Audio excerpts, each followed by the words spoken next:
I realized after the fact that alcohol was a mood regulator. Being too happy, I don't know, I wanted to extend that feeling or regulate it. Sort of regulate it or feel even better. So I drank. When I felt really bad, clearly I wanted to feel better. So I drank. And without that, what did I have feeling normal? But she also talked about where do I start, or somebody saying, well, you may have a problem. Normal drinkers are never told you may have a problem. Never. If somebody were to tell you, or a quiz tells you, consider that you might have a drinking problem, that is a huge red flag, because most people don't have that feeling. There also is nothing lost. You theoretically don't have a problem and don't drink. Welcome to the Sober Friends podcast. Hey, if you're looking for some sobriety, path to sobriety, sober curiosity, you've reached the right place. My name is Matt J. Over there is Steve. Steve, what's going on? Good morning, Matt. Just trying to catch up after the long Thanksgiving holiday festivities, I should say. And yeah, just trying to catch up and relax, and good to be here back into a regular routine. Got rid of the last of the guests yesterday. So so today it's back to our regular routine here at the household, but all good. All good. Good stuff. I want to talk a little bit about rock bottom. What does that mean? And do you have to wait for whatever rock bottom looks like before you get sober? Because I don't think my rock bottom was what you would think of when you're looking to get sober. But what does everybody's rock bottom look like? And do you have to hit that just to quit? Do you have to wait for things to get bad before you end up getting sober? Yeah, I mean, that's always a topic, right? We talk about it. You do need some catalysts, right? I don't know. You want to call it rock bottom? I think rock bottom, or everybody's bottom, is different. You and I had different bottoms for sure. Sure. And certainly when you sit in a 12-step and AA meeting, you get to hear a variety of bottoms, right? And that's a little dangerous, because especially early on, we have a tendency to compare versus identify. So it's easy to walk into. I did it. I mean, I talk about it all the time. When I first came into the program in 1995, I compared myself to everybody else, and my bottom, in my head, my bottom wasn't that bad. It was a lot worse than I gave credit for. Yep. But I compared myself to the people who had big rock bottoms, right? And I'm like, and I also had a brother in the program who had a big rock bottom. And I just looked at that and went, oh, that's not me, right? So it's easy to sort of get caught up in that comparison deal. And actually keep yourself out there for longer than you need to be. I do think today it's different than when both of us came in, for sure. I mean, I think there's a lot of people, right? We talk about the sober curious community out there, especially on social media. And I think what you see is a lot of people coming in earlier than what maybe it used to be the case. Certainly in 12-step programs, right? We always talk about it. You mentioned it. The big book was written for the rock bottom alcoholic, right? It really was. So it's a great topic, because I think there's a lot of people who have to try to figure out, well, where am I, right? Am I at a place where I can never drink again? Yes. And that's what we all have to figure out. You know, what's best for each one of us individually. It's what I used to think of when I came in, of comparing that people who were alcoholics were at a very low bottom. They have lost everything. And that was even my hesitancy going to a 12-step group, because 12-step groups weren't just for people looking to get sober. They were for people who were looking to get sober and had really lost everything. And I didn't really get out of that mindset for a long time, because I was comparing stories. Right. It took a couple of meetings when I finally heard my story of somebody who didn't lose everything. Because I went to beginner meetings at first, And the beginner meeting I went to were pretty tough. These were the people living in sober houses because the beginner meeting was next to a row of sober houses. But it felt like to me the people who really needed that help were the people who were the gutter drunks. And I didn't see myself that way. And I was really looking for people who weren't the gutter drunk. And I only saw the either or. And that was really tough up front. Yeah. Yeah, it was difficult for me too. Like I said, I came in, I've told the story here before, but I came in, the first time I came into AA was 1995. And I did a lot of that comparison. I really looked at other people and decided that I was different and, and I didn't need as much help. This is what I told myself. This was, and I'll tell you right now, it was a lie. I realized today, but that I didn't need as much help as everybody else. And I think that was a lie that I protected myself because I didn't really want to see how bad I had gotten. And it took me a while to figure that out. And so, when I came in, listen, I came in, and today I realized that I was. Here's the thing for me. I wasn't a rock bottom drunk financially, right? I wasn't thriving financially, right? Right. I wasn't thriving, but I wasn't a rock bottom drunk. I always worked. Even as a drunk, I worked. Even if I was underemployed, but I always found something to do to make some money. So it was easy to convince myself, I say it all the time. When I first came in, I'm like, I drink too much, right? I need to fix that. I need to stop drinking. And I thought, that's what I need to do. I need to stop drinking. That's my problem. I learned from myself that problem was much more complex and much bigger, and I needed much more introspective look into myself to figure out really what was going on. And it took me a long time, and I was stagnated and think my life didn't get better until I embraced the whole, inventory message and looked at myself to really see. And then I could see what my bottom looked like, right? And my bottom, I always say, if you really want to know what my bottom looked like, talk to my two wives, because I've had two. They'll tell you a different story than I would tell you. Today I realized that, and it's easy to convince myself otherwise. But today I don't lie to myself as much. Right? Yes. Nothing's as perfect, but I don't lie to myself as often and as big. I accept reality, and I accept my flaws, and I try to work on those. You hit on something around lying to yourself. That was where I did the most lying. I realized when I got sober, I was doing a lot of lying to myself, and I had to accept that.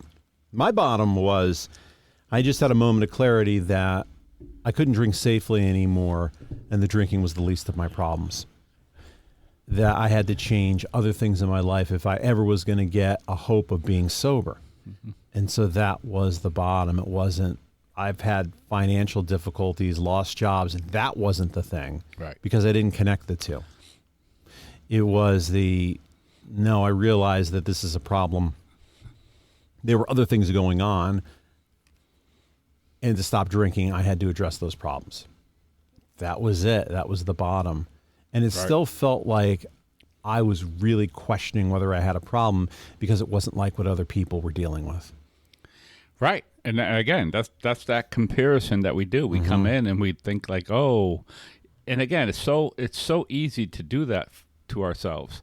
But if we stick around long enough, I shared this at my Friday night meeting. I went out to see a friend speak on last Sunday, a week from before today, last Sunday.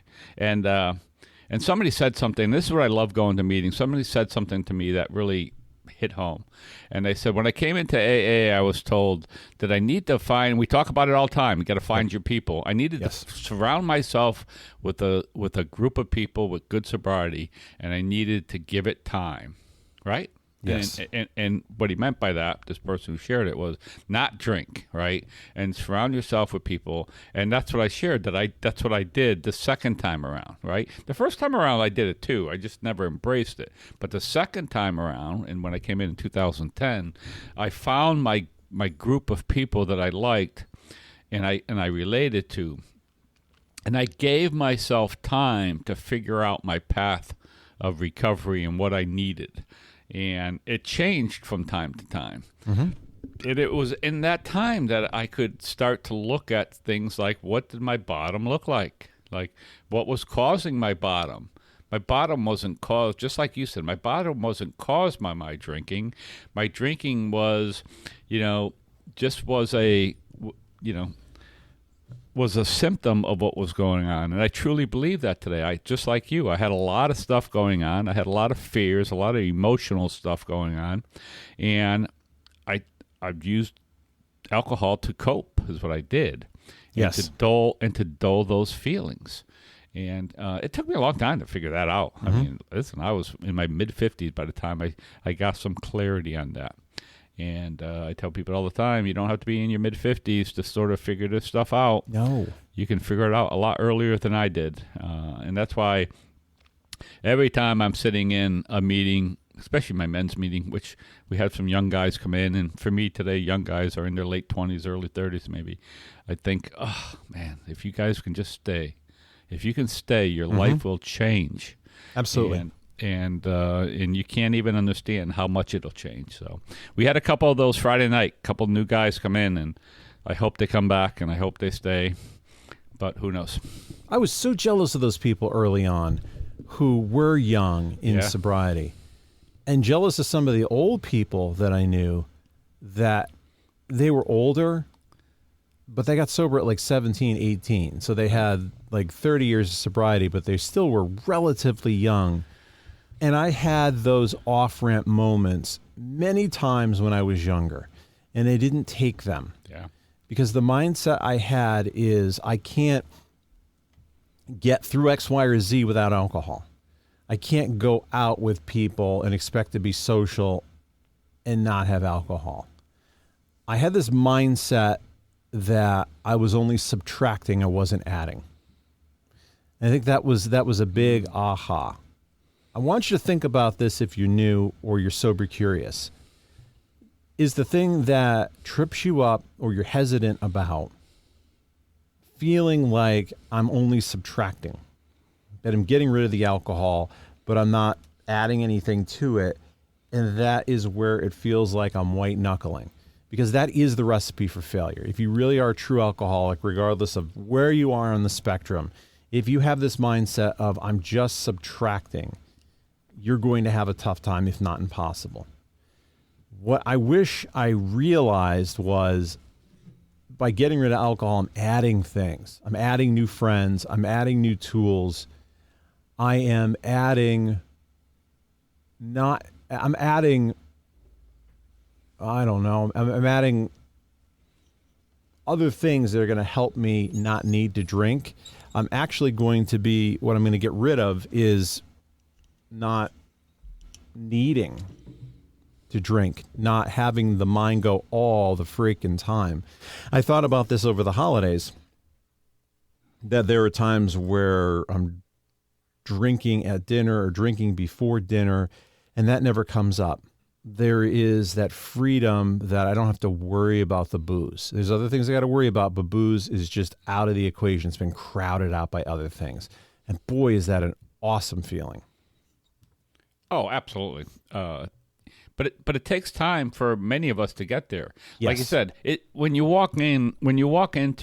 finally surrender, and again, this is your bottom. When you finally wake up one day and go, alcohol's not doing what I want it to do for me anymore, right? Mm-hmm. Because same thing with me. I had off-ramps too. And I think about those, and whether they're off-ramps or they're cautionary flags, like I had a series of them right through my 20s, right? Where like there could have been something that said, hey, you may want to look at this. And I tell the story. I was in my late 20s. I was working. I was going to school. and I was working at a place that did semiconductors, and they had a health fair when I started working there. It was sort of like a paid internship. And I did this health fair, and in the results was one thing, and it's the only thing I remember in this whole report, which is probably a dozen pages long. It said you may have a problem with alcohol, right? And I was in my late 20s, and that was a time where I could have said, hey, maybe I need to look into this, and maybe caught it at a better time. But I didn't. I didn't have that. I didn't take that off ramp, and partly because I didn't believe it at the time, right? I didn't believe it, and whether that was a lie, whatever that was going on in my life.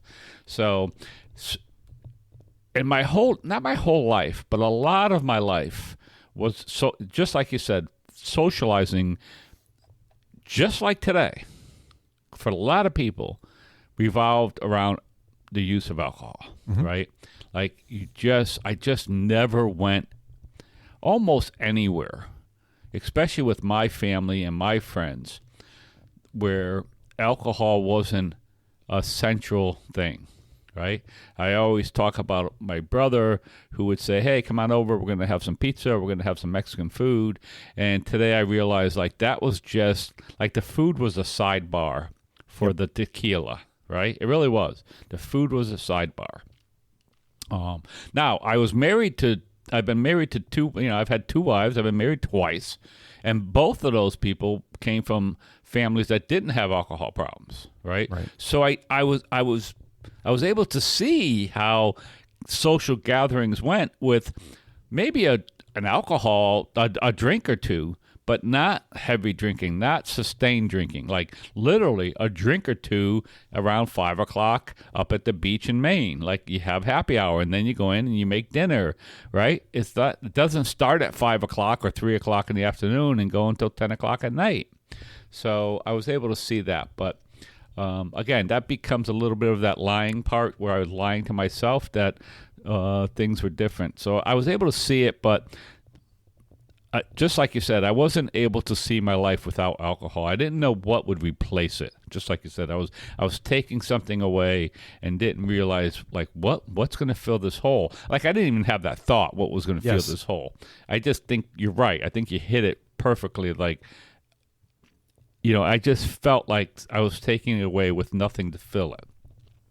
And that was scary. That was scary. It's like, okay, what do I do? Scary. Yeah, how am I going to cope? How am I going to relax after that, stressful days? I watched a show last night. There's a show on Netflix my wife and I were watching called The Beast and Me. And at the last episode, one of the characters is talking to maybe his grandson, and he has this big wine cellar type of deal. And he was telling his grandson how wine was made. And he made a statement that says, you take grape juice and you add yeast to it, and it turns into something that adults like to drink when they're either really happy or really sad. Mm-hmm. And I thought, man, if that doesn't nail it, right? Like really happy or really sad, what do? You go to alcohol. So, yeah, it took a long time to figure that out. And again, it took me a long time. And if I have any regrets, it's that how long it took me to figure this stuff out. And I don't spend any time sitting there in my sorrows about that because I'm busy trying to make a better life for myself and my family and all that fun things today. But it took me a while to figure all that out when I came in. And that's what. If you're out there listening to us today and you're thinking about whether or not, or you're like, something, I haven't drank in 2 years and I'm starting to think that maybe I was overdoing it. Maybe I'm really not an alcoholic, which is what I said. Then it's something you really want to look into and really do some work on, whether it's through a 12-step program, whether it's through therapy, whatever method you might want to take a look at it. I think it's a very good piece of advice to start thinking about what your bottom might look like. Therapy is a great place to start because most therapists have at least some type of training in substance abuse and can ask you some questions, especially if you want to be honest with yourself. But you did say a bunch of things that hit me We drink when we're very happy or very sad. I realized after the fact that alcohol was a mood regulator. Mm-hmm.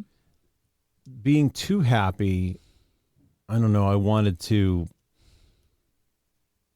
extend that feeling or regulate it, sort of regulate it or feel even better. So I drank. When I felt really bad, clearly I wanted to feel better. So I drank. And without that, what did I have feeling normal? But she also talked about where do I start, or somebody saying, well, you may have a problem. Normal drinkers are never told you may have a problem. Mm-hmm. Never. If somebody were to tell you, or a quiz tells you, consider that you might have a drinking problem, that is a huge red flag, because most people don't have that feeling. There also is nothing lost if you theoretically don't have a problem and don't drink. This is what got me over the hump when I was constantly questioning myself in the first 6 months to a year. That I was questioning, I don't feel like I have the problem like other people. I don't deserve to be here. There's one guy who tells a story about he fell into the emergency room bleeding from every hole in his body. Right. That was not me. But I liked the message in the 12-step groups. I didn't mind being there. I liked the people. And I didn't see any upside to continue drinking, so I continued to go. So even if I didn't have a problem, what was the problem not drinking and getting tools that helped me not drink?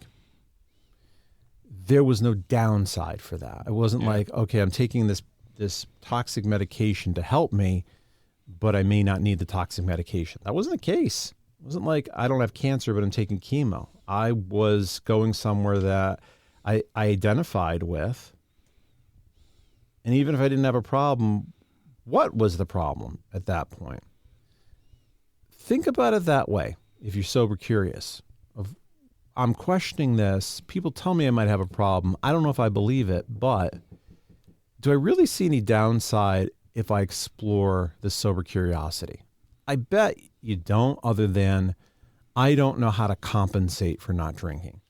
And then if you're asking me that follow-up is I don't know how to compensate, that's another big red flag. Right. Absolutely. It's a big red flag. And here's the thing. It's different for different people, because if you socialize today, well, first of all, if you're listening to the podcast, you already have some inkling that there may be something going on, right? I mean, why would you listen to a podcast that's called Sober Friends? Yes. If you don't have an issue, or at least they said, if you're not at least curious about it. But if your socialization is mostly about going out with friends with alcohol, I understand that that's a hard thing to think about, because you are subtracting something really, really big in your head. And I understand. I think that's where the catch-22 comes in, where you start thinking, okay, if I can't drink, then, and because this was me, right? This was me. If I can't drink, then there's a certain crowd of people that I cannot go out with any longer. Now, and that was true for me for a period of time. Today, I can go out with those people, right? But for a period of time, I could not go out with those people. So I understand the reservation of saying, ooh, I don't know if I can do that. And that's why I think we have to hit something that we all feel is like our rock bottom in order to say, well, things are bad enough somehow that I'm willing to give up that piece right now.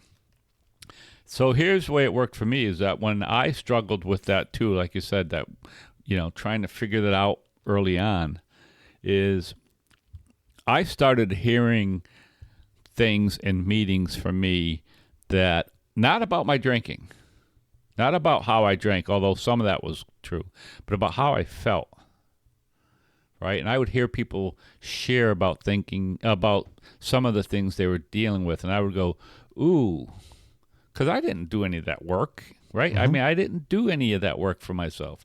And I would go, ooh, I struggle with that too, or I feel that way too. Or I behave that way when I feel that way, right? I start identifying with these different behaviors, and I start to realize that, oh, there's I am like these people in different ways. Even though I never went to the emergency room bleeding out of every orifice, I've never gone to rehab. I've never even gone to a detox center, all right, for myself. So I could walk into it and say, oh yeah, I sponsored guys who have gone to both of those things multiple times, 4, 5, 6 times. I've sponsored guys who have collapsed on the job because of their drinking, have been taken off the job in an emergency, in a ambulance, right? And as far as I know, some of these guys are still out there drinking today, right? Like they. Yeah, they like. I mean, I know because I haven't seen them, and I've heard reports. Guess who I ran into? So and so. But that just shows you how difficult this disease can be, right? And I look at some of these guys, and just like you said, I wasn't, and that's why I suffered for so long, because I would say, well, listen, I didn't get taken off the job site in an ambulance, right?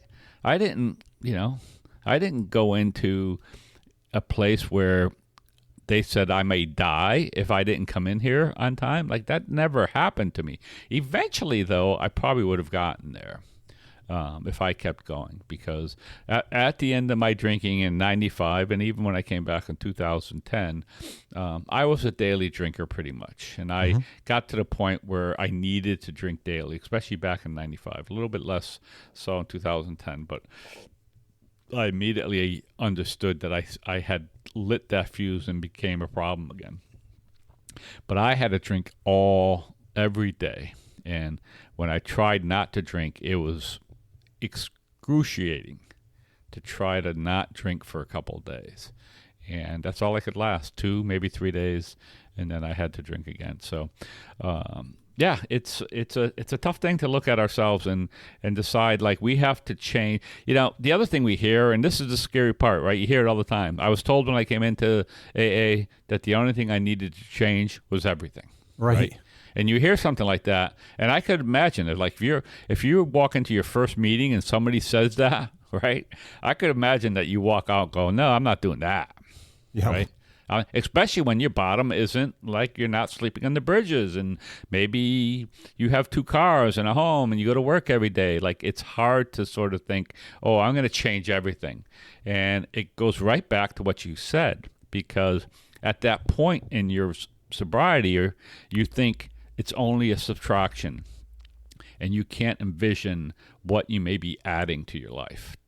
Today you and I, we talk about it all the time, what we're adding. You know what I added to my life? I added to my life that I had an exhausting, and I mean this, we talked about it before we started, I had an exhausting 3-day holiday around Thanksgiving with a house full of people, with 2 meals where I did all the cooking myself, 90% of all the work, with 14 people, out-of-towners sleeping all the way up to yesterday afternoon, just exhausting, but just beautiful to have 5 grandchildren here who don't see each other all the time, yipping, yapping, talking. Like, that's what it's brought into my life, because the truth is that's not happening. That's not happening if I'm drinking. That's people. Now, maybe I still go to a Thanksgiving somewhere, and maybe I still see those people, but they're not coming and hanging out at my house for 5 days. First of all, I don't want them at my house for 5 days, because I won't be able to drink like I want to drink. So that's an added that I couldn't see. I couldn't see that when I came in, but I see it clearly today. So much there of the work, even though it's a lot of work, both in sobriety and at a holiday, being very, very hard, but very, very rewarding. Yeah. And if booze is present, you're never going to get to that rewarding. It's just going to be very, very hard work, period. No reward there. I would love to hear what you have to say. You know where to reach us, Matt at SoberFriendsPod.com. Head over to the website, SoberFriendsPod.com, or on all the social media platforms. I made it easy for you. It's at SoberFriendsPod. I love to hear what lands, how you got sober, or what your challenges were, what you're connecting with, or it was different for me, here's where it was. Because when you share those things, you're helping other people. Steve, thanks for coming and doing this with me today. Yeah. Glad to be here, Matt. It's what I need to do after a long, stressful holiday. Oh, me too. And to come here and sort of start my week and get straightened out with some good recovery talk. So thanks for having me. You're welcome, and everybody, we'll see you next week. Bye, everybody.